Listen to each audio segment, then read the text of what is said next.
Gathering voices, building worlds. The Ampliverse. Welcome to Harry Potter and the Anxious Millennials, a show where we delve week by week into each chapter of the Harry Potter series. Adam, hello. How are you? I'm well. Hello. I don't know why that was the register that my voice wanted to start. Very Giselle. Hello. Yeah. Excuse me. How are you? I'm good. I've had my first week. I almost said work of week. My first week of work. How are you? You've got an exciting concert tonight. Yeah, I'm excited. We're also going to a Cubs game in like 2 hours, so lol. Oh my God. Are you going straight from the Cubs game to the Card concert? Cubs and Card? We're gonna have to come home and change anyway, so we're probably just gonna do like a couple hours at the game. We got tickets for free, which is very nice. Family friend. Oh, cool. Wasn't able to go, so they were like, do you want to go to a Cubs game? And I was like, I'll go and drink a beer. Why not? Yeah, why not? I'll Watch pay the good old Cubbies. $15 for a fucking Bud Light or whatever. Well, this week we read chapter 26 called The Seen and Unforeseen. Adam, what happens in this chapter? My God, what doesn't happen in this chapter? It was almost an hour. It was so long. Okay. Harry's article in the Quibbler comes out. He suffers repercussions. Yeah. There's a Quidditch game, and he has another dream, which Snape admonishes him for, and then someone is fired. And someone's fired. Great. I mean, truly, also, like, and then a new teacher is added. I mean, like, the whole chapter. There is so much, man. There's so much in this chapter. It's crazy. I was actually finding it really hard to take notes at first because, like, we were moving so quickly from point to point that I was I feel like I'm just typing each paragraph again. Yeah. I know what you mean. That's happened to me before sometimes. Yeah, it's like when it's the chapters where it's not dialogue heavy, but it's like plot point heavy, where I'm like, she is rushing through this. Yeah, she is just trying to get from point A to point B. Yeah. She's like, all right, let's go.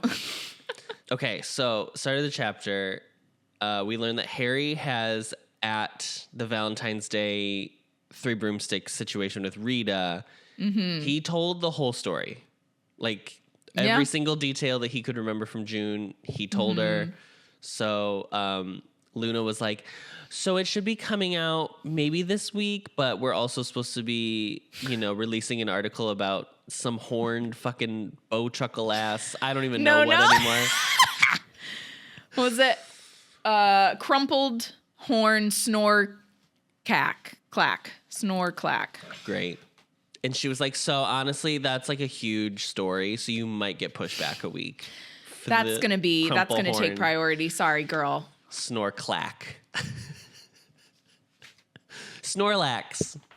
Snorlax from the Unhypen video. Oh my God. Did you see my reaction to the I haven't watched it yet. Oh my. The whole time I'm just like, it's so cute. I know. Yeah, Crumplehorn Snorcax. Oh, great. For everyone but Adam that wanted to know. So they're talking about it at breakfast, and which I think is, this whole breakfast scene is very interesting, but they talk about it at breakfast, and Neville and Dean are like, well, you did the right thing, which I don't even know why they would. It's so weird that they're just like openly talking about this thing that I felt like was supposed to be a secret. I mean, I guess it's going to come out anyway, but I just thought it was funny. And then Seamus is still like not saying anything. Him and Harry, which is crazy. It's been since they got back September 1st. So he and Harry haven't spoken in months. I know, isn't that weird? I had to go back and be like, wait, I thought Seamus was in Dumbledore's army, but he's not. But I think in the movie he is, right? Yeah, I think he comes around a lot more quickly. Cho is not. She comes to breakfast. She is not looking at the Gryffindor table. She is not facing toward Harry. She is not having it, honey. She has had. That's right, girl. And honestly, good for her. Honestly, slay. A slay. And so Hermione sees her and is like, how was your date, by the way? I didn't even ask you how your date was. And so Harry tells her the story, and she was like, well, You were a bit tactless. Hermione is us. Hermione's real. nicer than we would have been. We literally would have been like, you're an idiot. You're so stupid. And then he does she does the whole thing again of being like, well, why don't women just say what they mean? And like, it's even worse. This whole bit, what Hermione said, it's so bad. It's so ridiculous. Like, oh, you should have said that you really didn't want to see me. And then you also should have said how ugly I was. I was like, no, that's not. No girl would say that. Nobody would say that. Once again, for Jo claiming to be such a feminist, this is very anti-feminist. What is this response?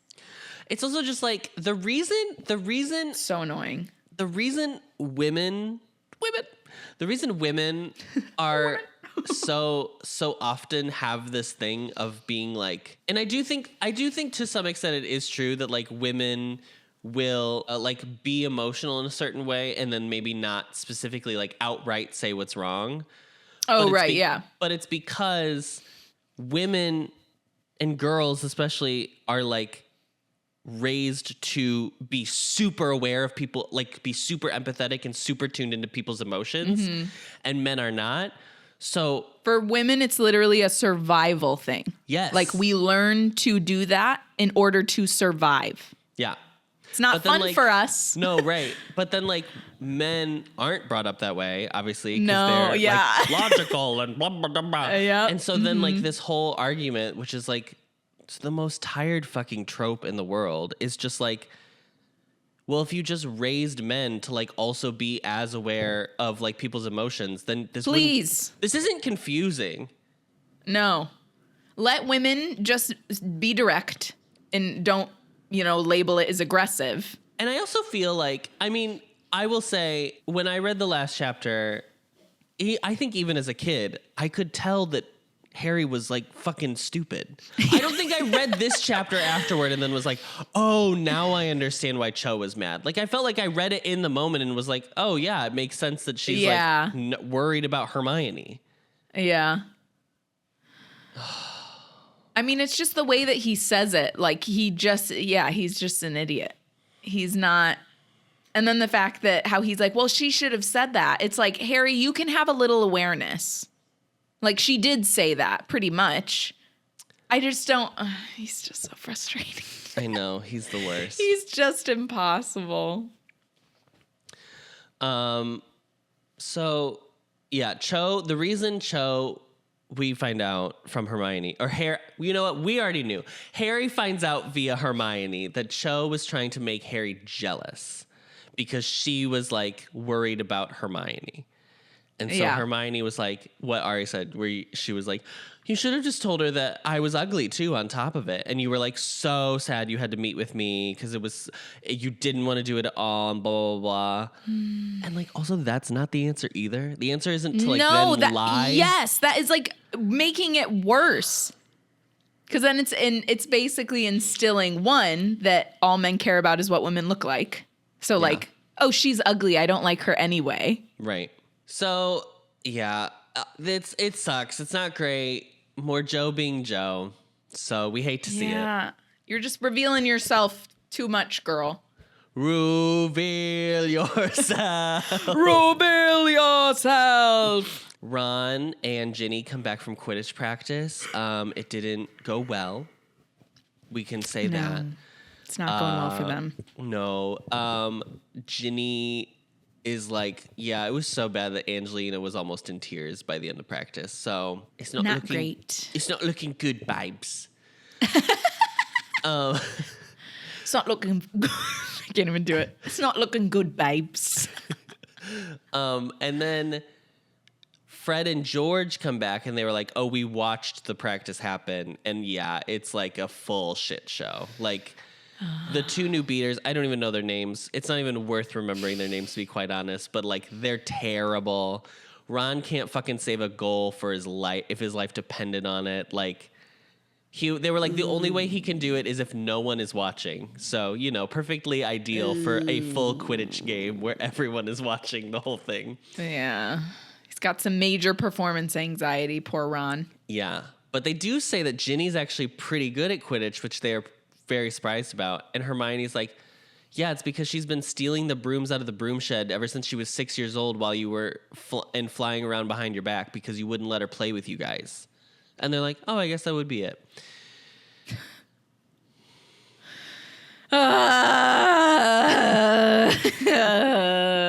Why couldn't she play with them? What is this? This is stupid. Ugh.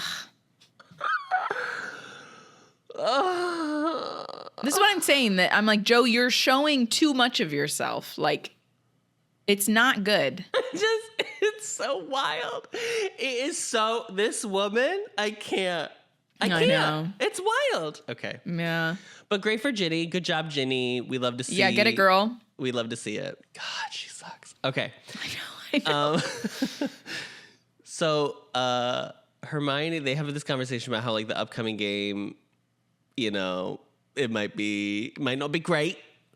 And Hermione's like, I just don't think we should even, I mean, like, I think the Quidditch of it all really pits the houses against each other, and it's not great for, you know, school morale. And they're like, you just don't get Quidditch, Hermione. And she was like, okay, fine, but at least my happiness doesn't depend on Ron's goalkeeping ability. Yeah. Which, she's right. True dat. So then says, like, the next sentence is like, so 2 weeks later when the game finally comes around, Harry wishes he was just as apathetic about Quidditch as Hermione was. Yeah. Hermione is always like, it's always a I told you so moment without her actually needing to say I told you so. Like, yeah. It's always that. So the long and short of the game is that Gryffindor does lose. However, only by 10 points. Yeah, okay? It's not a terrible loss, but keeping not great, right? Like it's if catching the snitch is 150 points, yeah, and the game ends and it's like I think it was like 240 to 230. Yeah, mm-hmm. and who are they playing? Hufflepuff. Yeah, Hufflepuff. Yep. And if Hufflepuff got 23 goals, yeah, it's not great. But you know, Ginny did catch the snitch, so it wasn't as bad as it could have been. And then Harry's like, there was a point where the snitch was actually by his fucking ankle, and if she had gotten it then maybe Gryffindor still would have won. So I'm still like better than Ginny. He's so obnoxious. Yeah, why did Ginny not see the thing at the exact moment that I, a member of the audience, or I guess you wouldn't say audience. Yeah. What do you say? Crowd. A member of the crowd.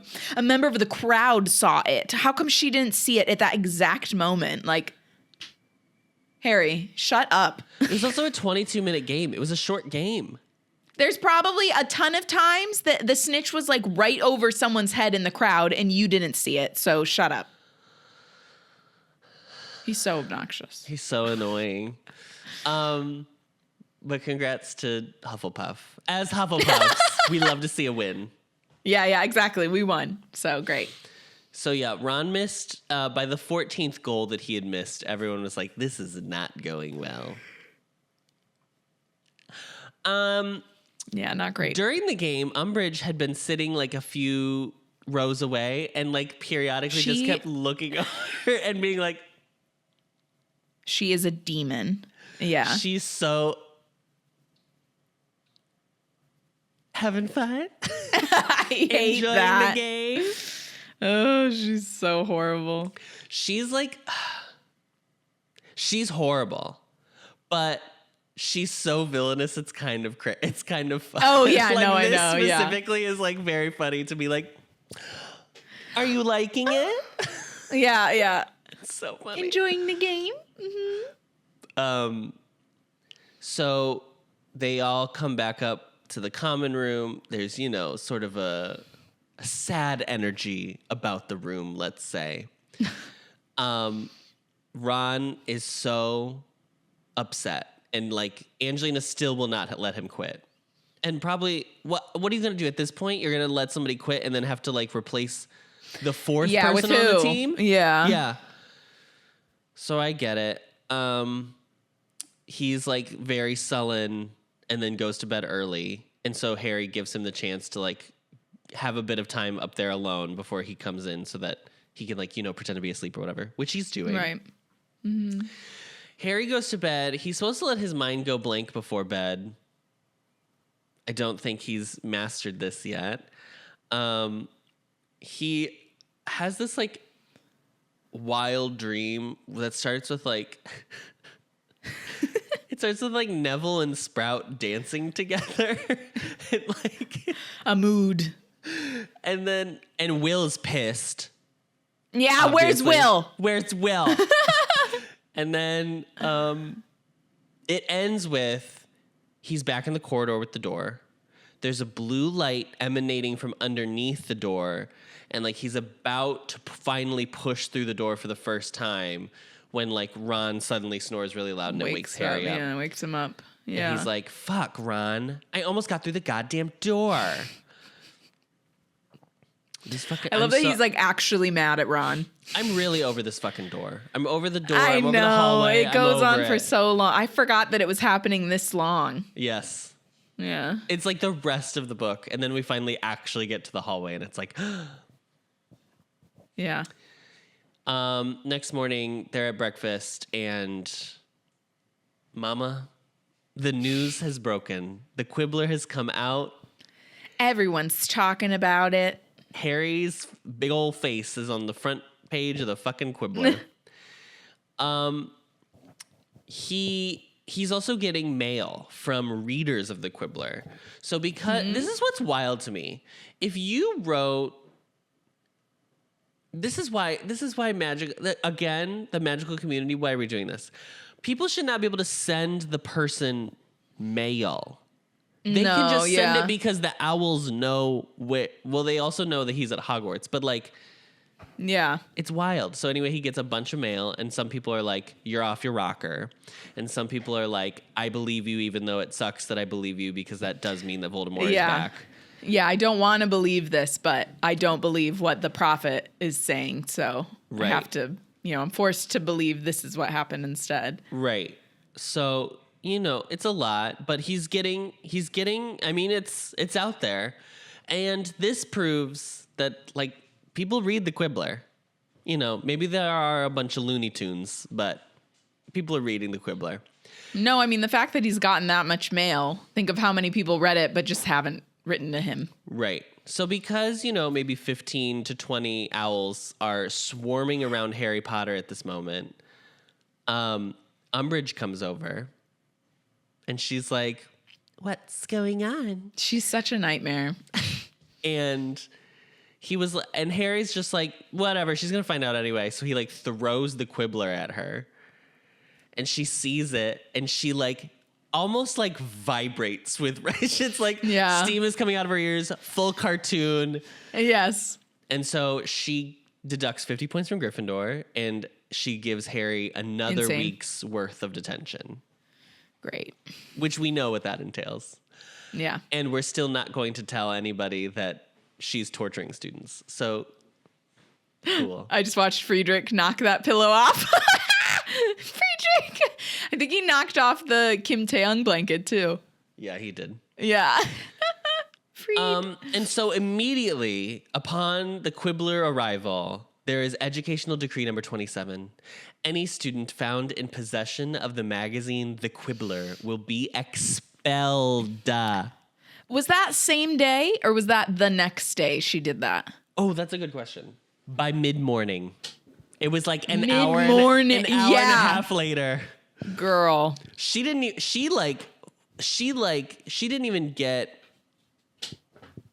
even approve this by fudge. She was just like, "It's happening." No. Yeah, she was like, "Nope, this is happening." Okay, this is where I want to just side note. I don't know. Okay. I don't know how to feel about the Quibbler situation because Harry, up to this point in the book, has made it a point of being like, "I don't want to talk about what happened in the graveyard because it's like very personal and traumatic." Yeah. And like now it's like, and I understand he was not paid for this. Like he's not gained any. he hasn't gained anything of value outside of just like people understanding his side of the story. I just wish like it hadn't been such a thing that he was like so morally opposed to like talking about it because it was so, you know, like Cedric died and stuff.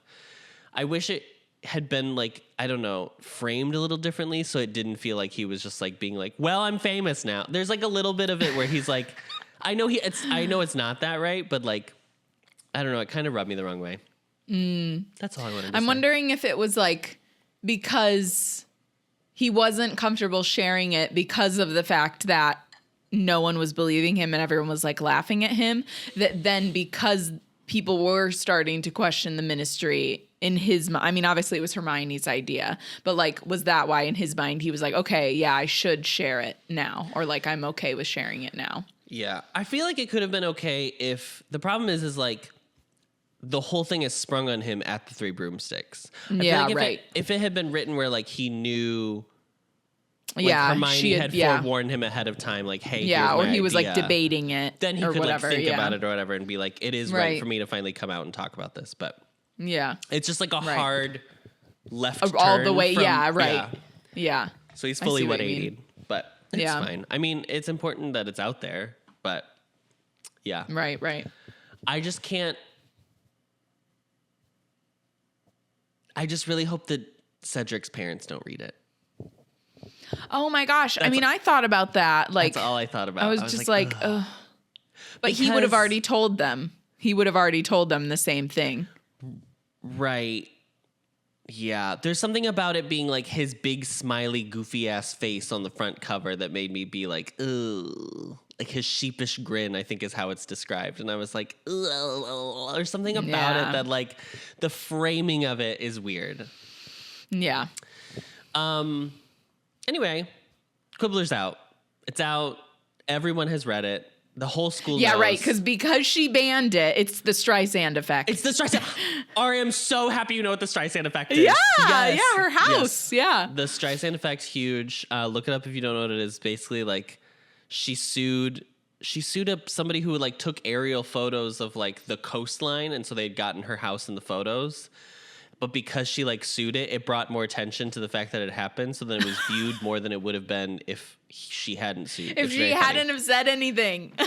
It's very, it's ridiculous. It's iconic. But yes, the Streisand effect, full effect here. So everyone has read the Quibbler, and I love that their way of like getting around it is like either they like bewitch it to look like a textbook, or they just like wipe it clean, like a fucking Etch-a-Sketch. They just like shake it and it goes away. But she couldn't have just. There's no way that she can reveal it to herself. Then I was what kind of witch is she? Yeah, not a good one. I mean, we already knew that, but not a smart one. Yeah.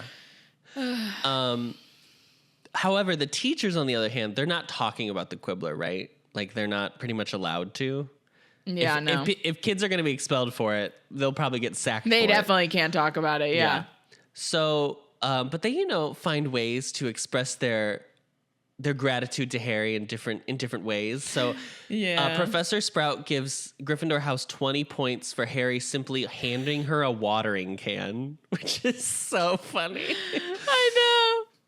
Flitwick gives him sugar mice, which I'm assuming is like a chocolate frog, but it's just like another treat. Sugary that's like, mice. Yeah, like a gummy bear, sugary mice. I don't know.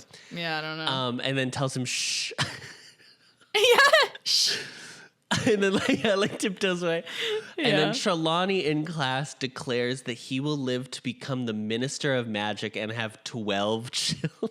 The best one. Girl, what are you talking about? This is why she gets fired. Such a stretch. Spoiler alert, by the way. Such a stretch. Yeah. That was why she went too far. A bridge too far. Cho comes up to him in the hallway and is like, "You were so brave for doing this," and gives Harry a kiss on the cheek. So I did not like this. I would just like to say that Cho did not have anything to apologize for. Yeah. Other than maybe she apologized. Getting like mad about it wasn't right that she was mad at him because he didn't do anything in terms of like he didn't actually schedule a date with Hermione, but because of how he said it, and then she assumed that he was going on a date with another girl. I don't think that she should have apologized because the way that he conducted himself was horrible. So she came up and was like, I'm really sorry. Yeah. And then he can't help saying, or I should say Joe can't help saying, he was sad that she cried again. Yep. I was like, no, that's not okay. The article explained in detail the moment Cedric Diggory died. So when she Of course says she's gonna cry. when she says she cried reading it, we can use our last few brain cells we have left and figure out why that upset her. But also may have even given her the closure she was literally asking for at Valentine's Day. Oh, so you can share it to the world, but you can't tell me in person. I was gonna This is what makes me mad, Ari. This right here is what makes me mad. It was such a moral thing for him to not talk about it, and now he's like, oh, here I go. I'm just gonna tell Rita fucking Skeeter, an unregistered illegal Woman I hate. animagus. Right. Stupid. So that we can that's go a on great this fucking point. third-rate rag mag to tell the fucking world so I can get letters from randos at the fucking Gryffindor table and everyone can like notice that I'm important. I don't think that's Harry's mindset, but it sucks that that is the way the narrative has framed the moment. Yeah. I mean, that is it. That one, she definitely should not have been like fine with him after that, because she should have been like, that was literally what I was asking you to talk about, and you Yes. said no, and You then you wouldn't talk about it, literally yes. left our date and went to the Three Broomsticks. Say that, Adam. Say that. You are right. This is remember when I did the rant about Hogsmeade So and mad. the Triwizard Tournament? This is you. This is Yes, that moment for yes. you. It is so infuriating. That's a great point. I didn't think about that at all. That he physically left that date where he was like, I don't want to talk about that, and then walked over to Three Broomsticks, did exactly that. Did the And thing she's she like, had just "Oh my asked him to God." do to a stranger and Luna, who like he knows less And Hermione than Cho. Granger. And Hermione Granger, who Cho is concerned that he has feelings for. And he has not done anything to reassure her that is not the case. No, he 'Cause he laughed does- at her when she thought that was Yes! when he figured out that was what. Oh my God. He's a nightmare. He's a Cho, nightmare. I hope you've married a very wealthy, rich wizard, and you have the life I that hope you you have married- I always hope you- dreamed of. I hope you married Sengchol or Mingyu. Think of the rich one. Like, who's the ones that are rich? Sengchol or Mingyu? Okay. Seamus stops him in the hallway as well, and is like, "Hey, I read that, and I believe you, and I also sent a copy to my mom." So I He love doesn't- that he was like, I sent a copy to my mom too, so she can read the real thing. I was like, yeah, oh, he doesn't say I'm sorry, but no, he doesn't really. But because of how Harry is, that doesn't surprise me that Harry's like, okay. right. But I also don't know if I don't know. There's a level of like how much should one apologize if like you have also been given You were believing intentional misinformation. Like Yeah. it's one word against like actual positions of authority. You know what I mean? Yeah, sure. I don't think Seamus should feel too bad. I mean, it sucks that like in Harry's point of view that like people Yeah. believed it, but also like I can't He's imagine. also 15, and Right. his mother was telling him this because his mother believed it. So Right. it's like, you're not a full-grown adult, dude. Right. At the end of the night, there is a celebration in the common room. They have blown up the Quibbler the size of like a full poster, and it also have Yeah. enchanted it so that he says things like Umbridge smells like dung or whatever it is. So fun. Hermione's annoyed. Yeah, Hermione. We're Hermione. I would be like, okay. All right, it's just a Shut fucking that thing up. magazine. Jesus Christ. She goes to bed early because of all the racket. Mm-hmm. Harry's scar is hurting, so he like finally takes off early to go to bed. Mm-hmm. And everybody's like, "Oh no! Tell us the story Oh my again. God. Tell us the story again of how everybody." You can just read the damn thing. Read just it. Read the damn thing. Read it. I also didn't even mention that there was a moment in the library where Malfoy, Crabbe, and Goyle were like very like, upset because obviously Harry mentioned that their fucking dads were Death Eaters. But the great thing that There Hermione must not be a points out, libel. There must not be libel because I feel like Malfoy girl, there's nothing in the wizarding world, I girl. know, that's true. But the great thing is they can't confront them about it because then, as Hermione points out, they would have to admit that they read it, which would get them expelled. So, they wouldn't be in possession of it, but they can't admit that they have read it. Yeah, it's great.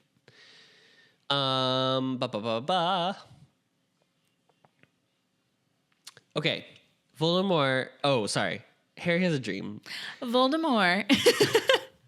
Harry has a dream, and this time he's inside Voldemort.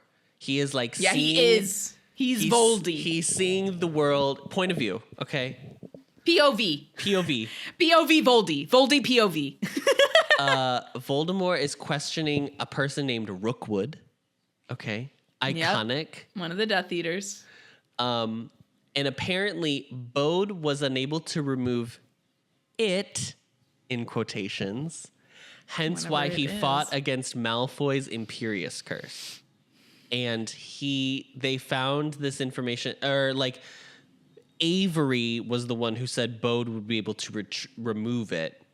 This is the information that they had. So now Voldemort knows that the method they were using to acquire it has been unsuccessful to this point because of misinformation. Okay. Because of misinformation. And so he is now going to re-strategize. Right. That's pretty much what happens. And then in the dream, he's very angry. He looks in the mirror, and that's when Harry. It takes Harry this long to understand that he is seeing the world through Voldemort's perspective. It takes him the whole dream to like connect 1 and 2. Adam, no awareness. So stupid. Lack of awareness. So dumb. So he like sees through the mirror. He's like, oh fuck, I'm Voldemort. And then wakes up. And Ron has like, no. And Ron Nar. Nar. Nar, Harry. So Ron wakes him up and is like, is it my dad? Is it the snake? Like, what's going on? I love that. He's like, oh no. And Ron's like, what? Yeah. He had like just walked in. Harry tells Ron what he saw. Yeah, and Ron's like... And that he was like seeing it through like he was Voldemort. Yeah. And Ron, I like the head of detail that Ron like takes a drink of water, but like it's such a big drink it like spills onto his shirt. Yeah. Just Ron things. Ron says you need to tell someone that you saw this, but Harry is like, but then I just told you, bitch. But then he's like, but I'd be admitting that occlumency isn't working and I'm not doing very well at it, so I can't tell anyone. Dumbledore. No logic. We shouldn't I'm sorry. have let it get to this point. We need to have stepped in, okay? What are we doing? What is happening? This is ridiculous. And then he goes to bed. He goes back to sleep, but his scar is burning, and he knows that somewhere Avery is being punished. Ooh, he's not very happy with Avery. So the next morning, he tells Hermione what happened. Hermione figures that that's why they had Bode killed, because she was like, the nurse had mentioned that he was like getting better. And so obviously they'd be worried that once he recovered, he'd be able to like say what happened. So they killed him for that reason. And I want to remind everybody that Hermione is not the one that ends up becoming a detective. Once again. Which is the wildest Hermione part of knows this what's book happening, series. y'all. And then she also connects the dots to Sturgis Podmore and like how she was like, maybe Podmore was like in the invisibility cloak just sitting there. And then Lucius just like figured out there was somebody there. So then he just randomly Imperious the hallway and he Imperious. And I was like, girl. I don't know about that. Yeah, Okay. it's like, where are we going with this? We went from A to B to like Z, honey. What is this? Yeah, that was a leap. That was a leap. Yeah. So, but then she's like, but Harry, you shouldn't have even had that dream. Yeah, I know. And he was like, She's like, but first off. and he was like, okay. And she was like, you just need to work harder at your occlumency lessons. This is where I stray from Hermione. There is no way he's not being taught anything, Hermione. So like, No, he hasn't when we even say been. Yeah. occlumency lessons, it's more of like watching someone perform legilimens and then just suffering. On you. Yes. Yeah, the whole time. So, Hermione, have some empathy, woman. Yeah. This is her payback. This is her payback for all the times he hasn't Yeah. held space for. She's like, well, just work harder. Yeah. At the occlumency lesson, the next one, Snape sees the dream that Harry had. Right. So through the like mist and the fog of like all the memories Yeah. that Harry has, he saw the hallway again, and he admonishes Harry, insinuating that Harry actually likes having the dreams because it makes him feel important. Yeah, this was such a no. No, Snape. More leaps. Stop leaping. We're just Yeah. taking such big strides here. Yeah. What? I would, you know what? Snape should be like, oh, I'm clearly not doing well as a teacher at teaching what occlumency is. Nah. If it's he not can't. working. God. He will never say that. When we go into Snape's mind by accident, I'm pretty sure the little girl laughing at a boy on a broomstick, I'm pretty sure that's Lily. That's what okay, so next time Harry casts the shield charm while it's happening. And it backfires, so then Harry can see into Snape's memories. Yeah. So he sees Snape's dad yelling at his mom while Snape cowers in a corner, which that is very upsetting. Yeah. He sees Snape killing flies as a child. Yeah, what the fuck? Okay, it's giving absolute sociopathy. Yeah. Hello? Yeah. And then a girl laughing as he mounted a bucking broomstick. And I was like, I bet it's fucking Lily. I bet it's Lily. Because he's all weird when Harry and him like break apart Yes. mentally. Yes. He's all like, yeah. He's gross. Let go and let God, Snape. Let God, since the wizarding world is also Christian. Snape is upset that he basically was able to do this, and he was like, I don't remember telling you to cast the shield charm, but fine. This He's is like the closest he will ever get to giving Harry a compliment. He's like, Yeah. but nevertheless, it was effective. I was like, Yeah. girl, just say, well, you might as well do that if you can't do anything else. Like, Yeah. that's the only thing Harry's made progress with so far. Yes. So then my thought is like, if he casts like any type of protective charm, would that be able to repel the legilimens? And Snape just doesn't want to say that?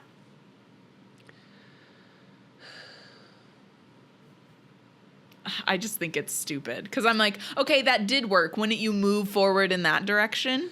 Where think instead he's like, Yeah, I don't know. Because I also feel like you could. I think the problem would be like if you switch back into Voldemort into his memories, couldn't he also like if he's so good at whatever this is, couldn't he formulate false memories for you to see to then it's still like the same thing as legit. Couldn't you do it in reverse basically? I don't know. I mean, I do think it's probably smartest to just like go blank so then nobody can see into your mind. sure. I don't know. Okay. Yeah, I don't know either. Snape is pissed, and so he casts Legilimens again, but before he gets to the count of 3, so Harry has no time to react. But this time, Harry is in the corridor. I'm so sick of the word corridor at this point.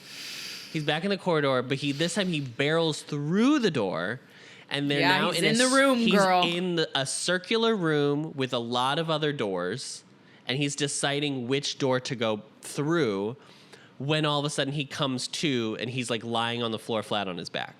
Mm-hmm. So I wish we had gotten like Snape's perspective of like what the fuck he was watching, because like Harry just like shoots back and falls on the floor. Yeah, how did that happen?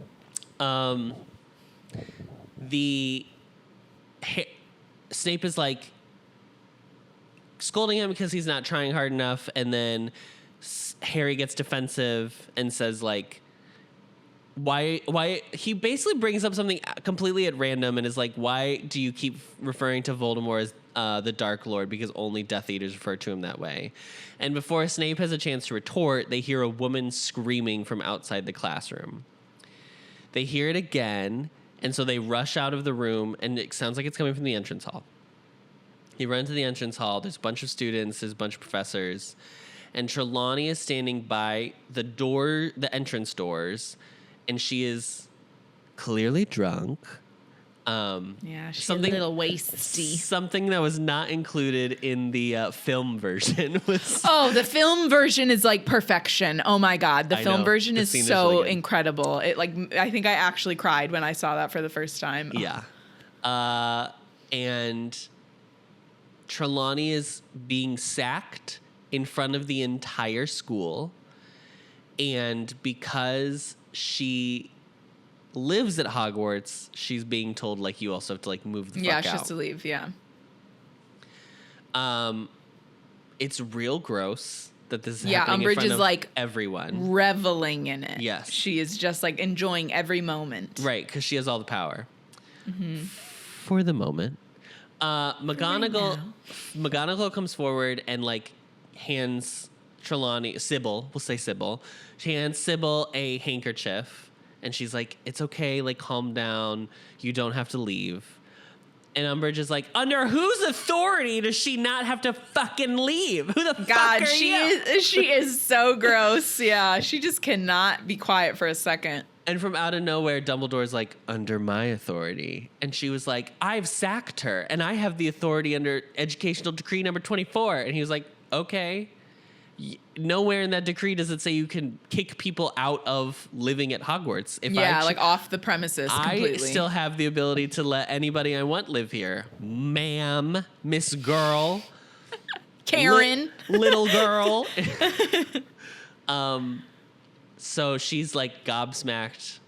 And then McGonagall and then Sprout and Flitwick all help Trelawney and her luggage like go back up to her tower.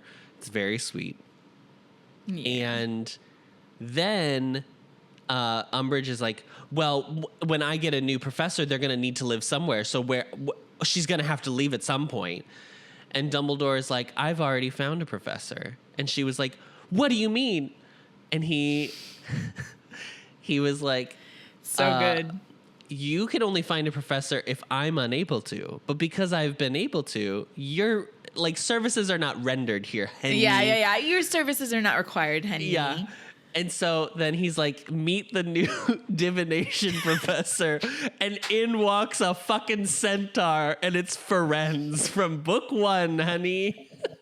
It's literally like he brought in a drag queen to like an anti-drag. It's so great. Like, so great. And that is her the end of the nightmare. Chapter. Yeah. Oh, it's about to get real...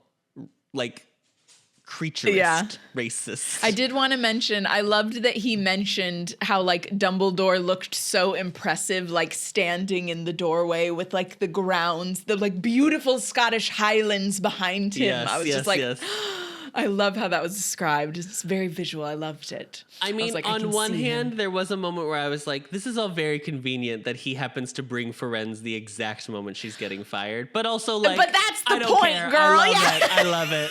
That's the point. I live. Okay, incredible, amazing. Thank you. And that's it. That's the chapter. I live for that chapter. That wraps up this week. Next week we'll be reading chapter 27, The Centaur and the Sneak. Okay, Ari. Remember how halfway through this book we had to shift what we were saying, and we had to start saying that we were recorded on Spotify for podcasters? Yeah. Or it was like hosted. It was hosted on Spotify for podcasters. Well, ever since then, it has automatically asked a question on the Spotify episode page to our audience of like, and the generic question is, "What did you think of the episode?" And we've been getting responses that I was unaware of. Oh my gosh. Well, they'll be excited to hear that we found them now. So yeah, so we're going to go through them, one at a time, or if we have a lot, we'll maybe do two at a time. So this one is the first one we got. This is from chapter, I think 17. So literally 10 weeks ago. The chapter where we were talking about the dorms and how the boys can't go. Yes, it's the chapter. The girls' dorms. Yes, it was that chapter, and it's the end of the chapter is when Sirius is in the fire, and then Dolores' hand comes through. Yeah, Umbridge's hand. So you can read the comment if you want. This comment is from Mariah. I like to dream that nowadays the doors are guarded by some kind of magical consent-based system for all guests. Intercoms, gargoyles. I don't know. I agree. Ending has all the drama. Thank you, Ari and Adam. Oh my God, I love the idea of gargoyles. I love an intercom. What are your intentions? Beep. Tell it to me straight. Can you buzz me in? It's just like a regular apartment building. Yeah, like anytime Adam comes up to see like me and the girls, they're like, "Oh yeah, go ahead." They like know Adam first name. Hi, Adam. How's it going? Say hi to Nan for me. DoorDash. Yeah. Oh, it's so great. Thanks, Mariah. Thank you, Mariah. Thank you for your kind words. We love hearing what you think. We love hearing what all of you think. We also got a comment on YouTube last week, and I didn't copy it here, but they were saying like they thought the reason that Harry was extra angsty in this book is because it's supposed to. They assumed it was supposed to help exemplify that his connection with Voldemort, that he's like in a bad mood more often because I mean, Voldemort that is corporeal now. Wow. Yeah. No, I mean, that's a really good take because I've never even thought about that. I've never but thought yeah. about it either. And then that would be like an external thing. Like it's not really Harry. Right. It's not like, who Harry really is. Like what ends up happening to Ron in book 7.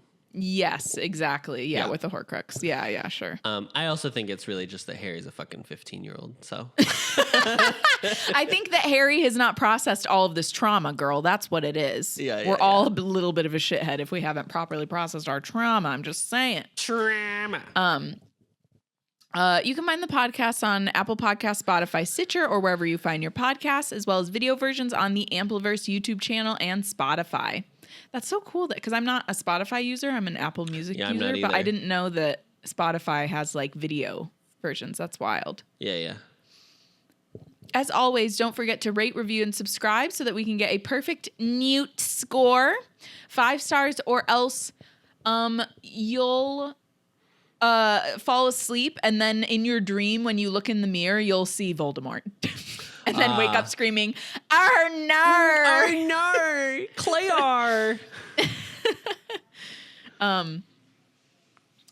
Don't forget to follow us on Twitter and Instagram at HPAnxious or YouTube and TikTok at The Ampliverse. We are hosted on Spotify for podcasters, so thank you to them, and are a proud member of The Ampliverse. Check them out at theampliverse.com. Thank you, Adam. Thank you, Ari. And as always, POV Voldy POV.